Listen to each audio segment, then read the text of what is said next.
بسم الله الرحمن الرحيم. السلام عليكم ورحمة الله. مبدئيا اعمل لايك للفيديو واعمل اشتراك في القناة عشان نقدر نعمل لكم فيديوهات كتير وتقدر تستفيد من القناة ومن الفيديوهات اللي احنا بنقدمها لك. معانا النهاردة عملة نادرة، لو موجودة معاك بنفس المواصفات اللي هقولك عليها هتقدر تبيعها بسعر من 3000 جنيه ل 4000 جنيه، بس المهم تكون بنفس المواصفات اللي انا هقولك عليها. غير المواصفات دي يبقى ملهاش سعر. ده اللي قدامك ده 1 قرش اهو، 1 قرش 1984 اهو، 1 قرش 1984 ميلادي. الهجري، التاريخ الهجري 1404 هجري، 1404 هجري. طيب ده هنشوف الظهر بتاعه اهو، الظهر بتاعه اهو زي ما انت شايف عليه صورة الأهرام.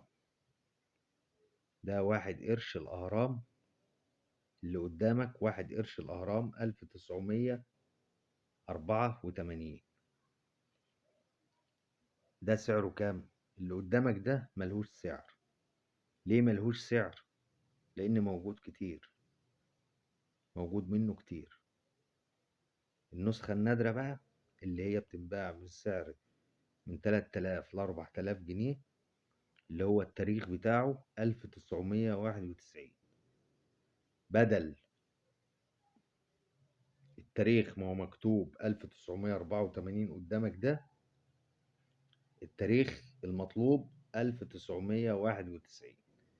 لو معاك 1991 والعملة تكون نحاس مش ألمونيا، ده هتقدر تبيعه من مبلغ من 3000 ل 4000 جنيه، ويكون التاريخ بتاعه 1991. معاك بقى انت 84 85 86 90، كل ده ماليش لازمة وملهوش سعر.